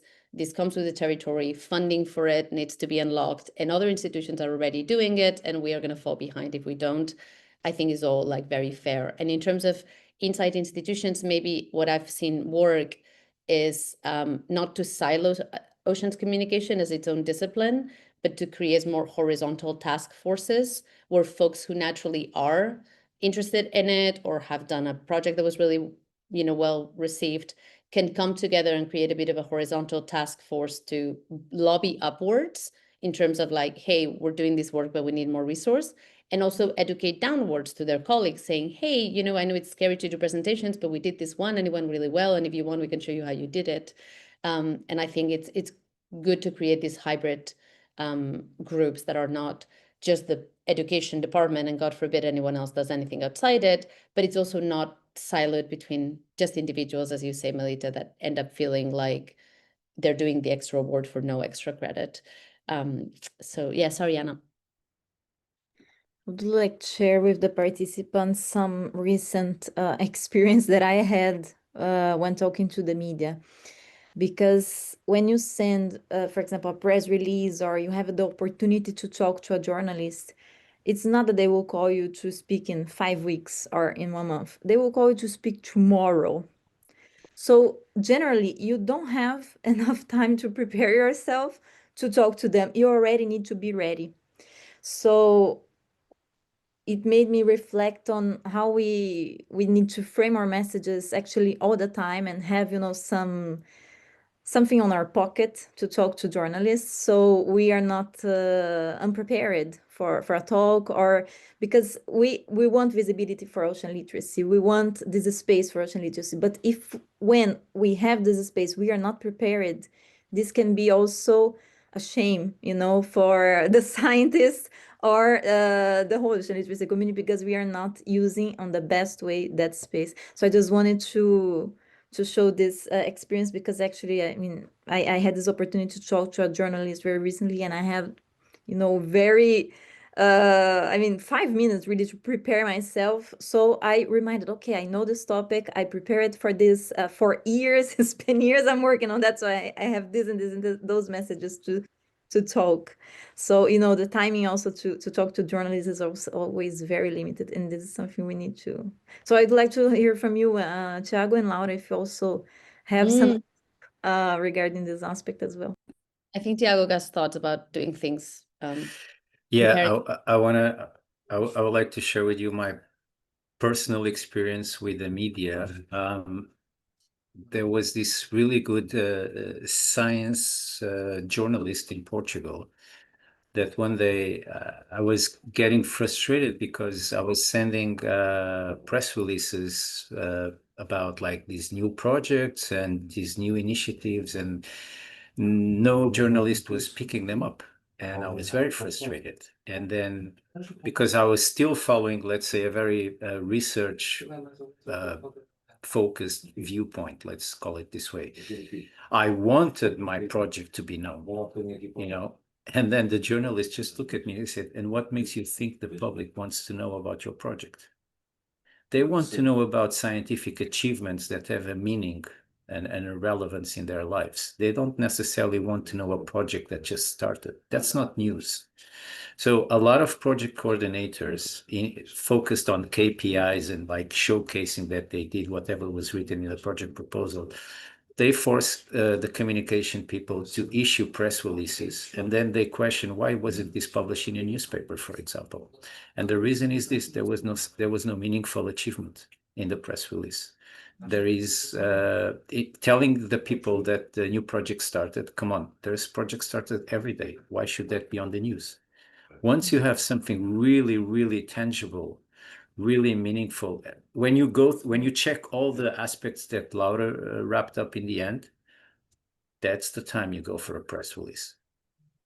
I think this goes so well with a question that we had on the chat from Akanbi. I hope I'm pronouncing your name correctly. He said there's so much bad science narratives like in the media, because bad news quickly moves, which I think is what we saw in Eric's presentation. How can the scientists change the narratives?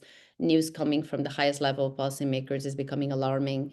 So I think that the answer to Anna, to your situation, it is like more regular media training for scientists is one, and it just needs to happen. And you cannot, again, be waiting for the tornado or the flood or the ocean spill to happen to put scientists in those positions. I think more regular training needs to be acknowledged. And the second one is also understanding your power. Like you do have power as a source to journalists. And I know this because I used to be a journalist reporting on the environment for many years before I did this. And there's a difference in between asking to see the article or, you know, telling the journalist what to do and helping them understand how easily they can mess it up. Because journalists have very little time, very little resource, and are absolutely terrified of getting it wrong. And if you say, hey, you know, you may like do this. These are some of the actual factual mistakes that you're likely to make if you don't understand the paper. Or these are some of the conclusions that people may reach, but that are actually not true. That's not what we're saying. If you do that proactively, journalists will appreciate it. And you can always ask to check your specific quote, for example, not the whole article. And you can volunteer to review it even from a friendly place of like, hey, if you ever need me to check any of the facts in it or anything, journalists like really appreciate that. So you have more leverage than you think. And I think a lot of scientists kind of cower when actually, if you do it from a place of respect, journalists really appreciate it. But to the thing about bad news, and I, again, know this because I used to report on very sad things for a living, is I actually think bad news are important. And I think trying to force a positive angle is not only unuseful, but potentially unethical, right? So if you're looking at coastal erosion or ocean, you know, or climate change, the data says what the data says. And if the data says that we are reaching record levels of something, I think it's actually unuseful to try to massage these data to say, we can still avoid some sort of worst case scenario that would have been the worst case scenario 2 years ago. You know, where I think positivity is really important, and it is not on the scale of the challenge, but on the power of the solution. Positivity is really important to build agency in people. Examples of, we just saw it with the BBNJ, examples of what can be done, what has been done, the progress that has been made. Look, 2 years ago, we didn't even know about this, and now we're like figuring out a solution. That's where you go hard on the positive message. So what I think is best for the media is to, you know, not try to minimize or soften what are de facto bad news, because we are lying to the public, like these are very serious issues, but always add, frame or focus the fact that there is so much that can be done, or so much that has already been done, or proof of positive action that has happened around that issue. And I think that's what's missing. I think we're not building people's sense of agency. And there's actually a lot of behavioral science that shows that people who have a high sense of agency take more environmental action. So the difference is not whether or not they're very worried. The difference is whether or not they believe they can do something about it. So we have nailed the worry part. We need to continue putting out those numbers because we're not going to lie to the public. But the part that we're not nailing is the building agency in people and in communities part. And I think that can be done through social proof. It can be done through examples. It can be done through low-lift actions where like you ask them to do something that at the start seems simple, but then leads to further engagement because people are like, oh, I'm already, you know, I already did the one thing. And I think that's where positivity matters. So when I hear people say we need more positive news, yes, but we need to deploy them where they make the biggest difference, which is in building people's belief that there is still much they can do, that the power is in their hands, and that like the future that they want for their kids is still possible. And we can do that while saying, you know, we're going to be underwater soon. Those are not an either or in my book, I think. Sorry, Tiago, go ahead. I saw a really interesting question on the chat, I think was by Teresa Fonseca. She was asking, what is a meaningful achievement? Going back to the conversation on when to communicate to the public at large. That is an amazing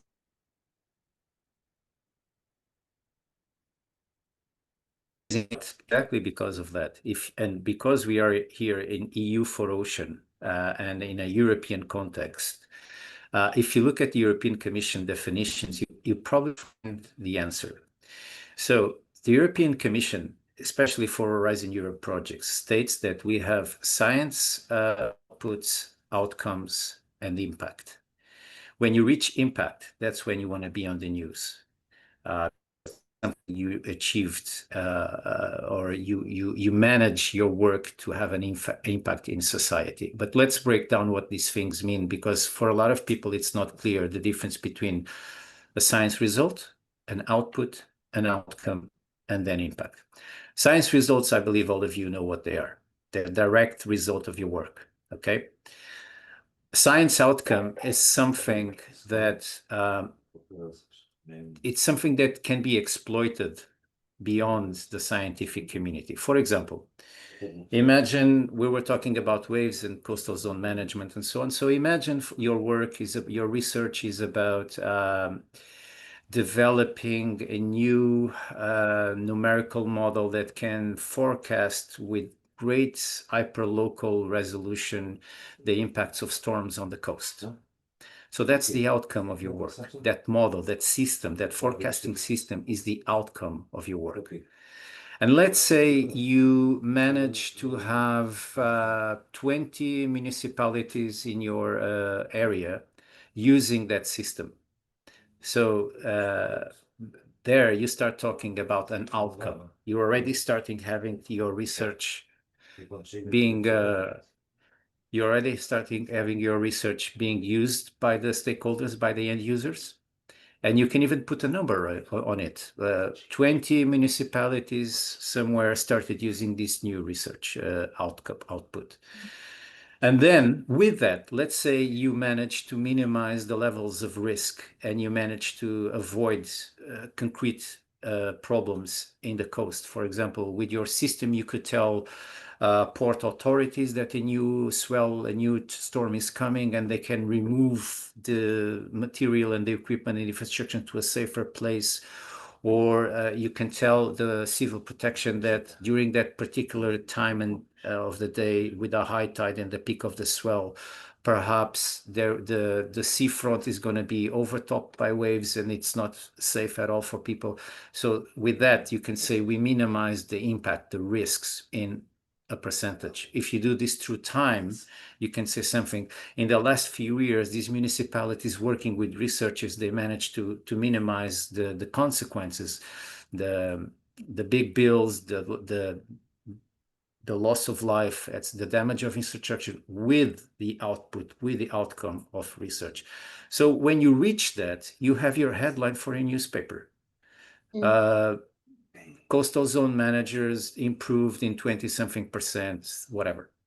So that's where you build on your story. And then finally, when a journalist can go into that, he or she can provide the examples of your papers, of your reports, of your websites, and so on and on and on. In practical terms, this is like, do not go on social media saying that someone from your research center just published a paper and put the header of the paper. Don't do that.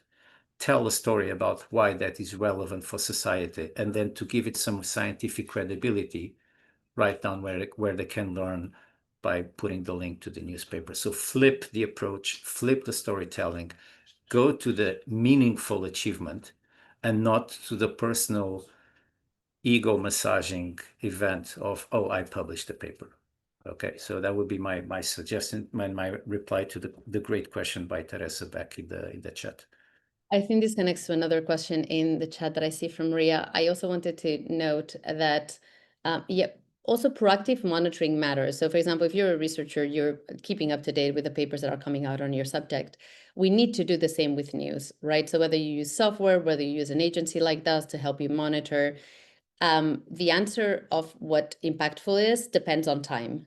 So if it's September and kids are coming back to school, the knowledge that most kids feel happier in the ocean, super relevant. Or if it's the middle of summer and you know something about jellyfish that, you know, are growing because of climate change and making beaches less attractive to tourists, super relevant in August.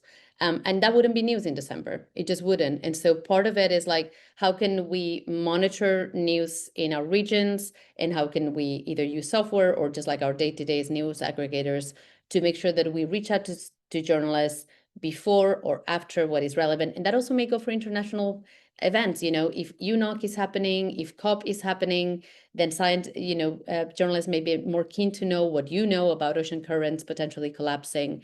As a journalist, timeliness was 90% of how I judged relevance. And there was like stories that I was like, oh, this is so beautiful, but nobody's going to care about because it's December and it's Christmas. And so trying to tie that timeliness, I think, matters a lot. And there's this beautiful question from Maria, which goes back to the negative part. But when working, with a scientific community, how do you explain your data that is good, but like do it in a way to not scaremonger? Basically, they have tried mitigation methods first. Basically, how do you express data without scaring people into paralysis? Because we do know that also happens. The way I go through this is I think fear is actually an equation. It's not a sole factor. You're not just scared. What makes something scary is your perception of something bad happening divided by your perception of your ability to handle it. So for example, Tiago is a really big surfer. In the same wave, I would be dying, like just passing out of panic. And Tiago would be fine. And the wave is the exact same size. It's the perception of what we can do about it that makes it a fearful thing or not a fearful thing. And I think that's why building up that agency that I was talking about matters. But at a very practical level, you can literally map it out with your colleagues. You can be like, what's all the top heavy things that we have? The things that we know are going to happen, we know are scary, we know we can't change in this equation. And if it's really big, if there's like a lot at the top, you just need to add more to the bottom. And adding more to the bottom can look like historical proof of times that we have handled similar projects. And they not even need to be in the ocean.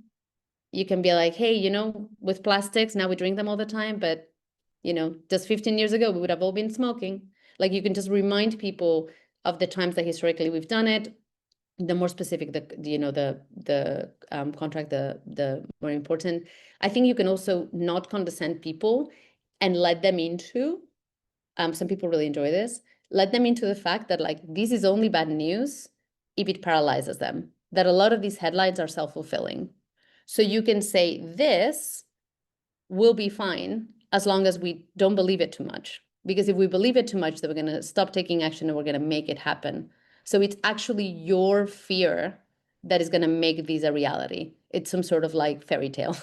It is self-fulfilling. And if you say that out loud to people, people recognize it and they're like, oh yes, it is my, my belief in the inevitability of this outcome that actually makes it inevitable. And it is not inevitable if we choose that we don't believe that it is. So you can name the dynamic and it makes it easier for people. Other things that increase people's capacity to deal with it is obviously if you make them feel strong and good and capable, and if you don't condescend them, and if you make them feel a high sense of trust. Anna, from yesterday's conclusions, trust really matters. So if people have high trust in authority, institution, or each other as a community, they're much more likely to take action. So you can remind them of that. You can say, look, there's already, even in this call, let's say that the feeling is, hey, nobody cares about ocean literacy. What Melita was saying, we're doing this, but nobody appreciates it. I could say, well, there's already hundreds of us here. And the influence of hundreds of us, if we decide to make this a no-brainer and to start treating it like this is just a must-have, could be huge. We are literally reaching 60 countries. We can, and that would increase your sense of confidence in the fact that oh yeah, this is more likely. So if it's useful, Ria, consider fear as an equation. And if you have no option but to have a lot on the negative column, let's just proactively bring more on the positive so that it continues to come up in favor of action. Thank you so much, Laura. I think we can start to wrap up for tomorrow. I still have a hands raised, Yolanda, if you can quickly ask. And then very short question. Okay, maybe we can face the anxiety and fear of our audience.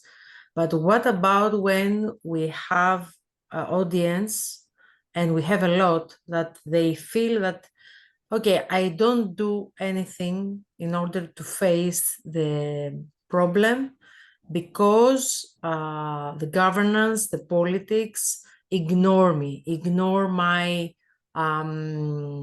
my actions, my activities, my motivation.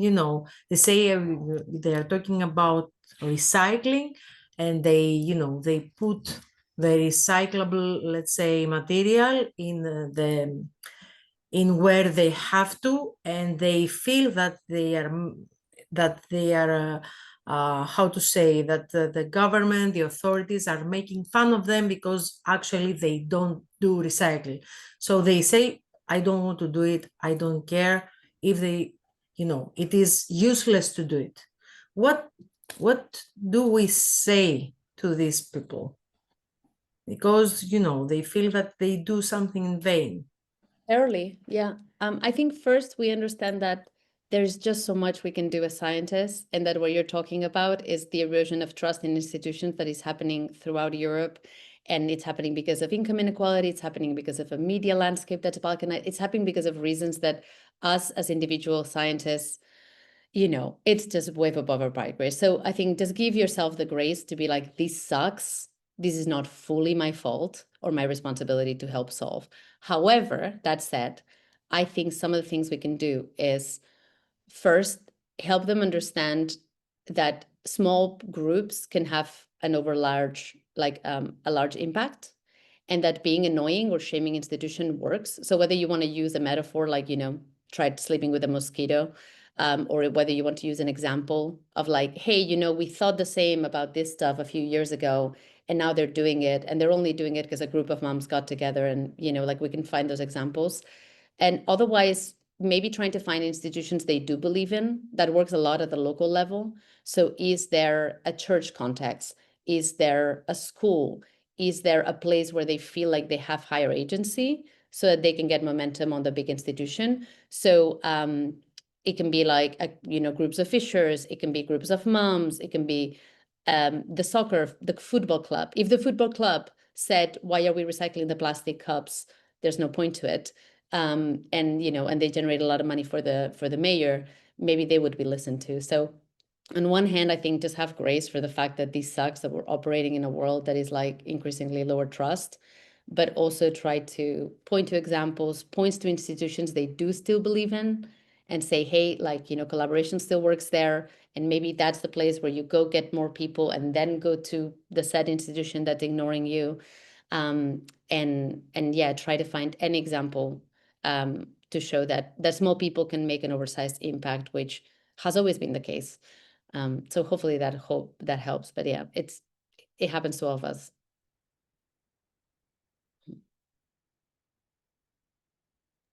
Thank you, Laura. I think it's our time to conclude, unless we have. Luciana. Okay. Sorry, I'm mispronouncing your name, but I see you. Okay, thank you very much. But it's only the last, just like a short response to both of you. The presentation, I could say that the collaboration, how to present the material today is inspire me a lot. It inspired me personally, because a long time ago when I pursued my PhD degree in Copenhagen University, I joined with a particular course, offline one, how to improve my public speaking skill. But later on, we really into the online course like this one. And then I just got, when both of you lead the course, you give a very practical way how I can imitate it. For example, at the first time you try to give a very a real example how bad if you do the presentation like the first example, and the second one you compare it with the possibility how you can handle the good presentation. And then afterward, Thiago tried to give the one by one materials, which is basically in the what is the software as the Mentimeters, if I'm not wrong, is it basically the option of the answer of the question exactly the expected one, but how Thiago can elaborate the discussion is very nice one. And then afterward, I as the participant can really understand what is the major message that both of you want to deliver.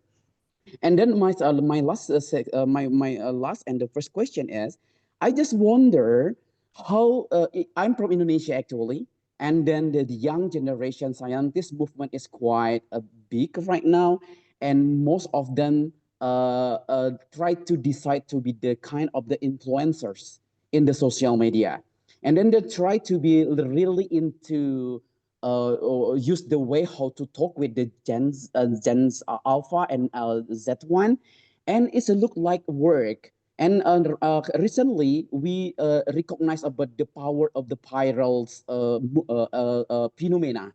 For example, the particular professor working on the ocean knowledge phenomena, for example, it will work when he can make a kind of the short video and then try to make a very good storytelling, and everyone will give their attention. My point is, I just wonder how it's really work in other country. For example, in your experience, then if you say and confirm that social media is a very powerful, I just wondering how is the recent real connection between the scientist community and the common media right now, because basically so we much for can the question. I will build have our to, own. yeah, I Oh will yeah, have to sorry. intervene. Yeah. Oh, yeah, sorry. I really Okay, I love the guess. question. Thanks so much for your interest. Uh, We are at 12 o'clock now. It's the end of the session. We need to let everybody go. But I think we have. It's true that today's session is not only about what we are discussing, but also how we are discussing. And absolutely agree with you, Laura and Tiago have showed that co-constructing the outcome together is really, really impactful. We all feel the impact that we have participated in something that we found for ourselves through our own engagement. And I think this co-creation and discussion approach in developing solutions together is really, really powerful. And it's something that scientists can really take on board in many ways, and also in how they interact with their audiences. I really loved also, Laura, what you were mentioning about the agency. And I think today's training is giving the agency not just for the public and how we can inspire agency to them, but also to the scientists, to ourselves, being capable and inspired, and seeing that there is a huge knowledge we all share already, and we actually know how to do things pretty well, but we want to be more confident in applying the skills that agency is really, really crucial. Let me thank everybody once again, just in the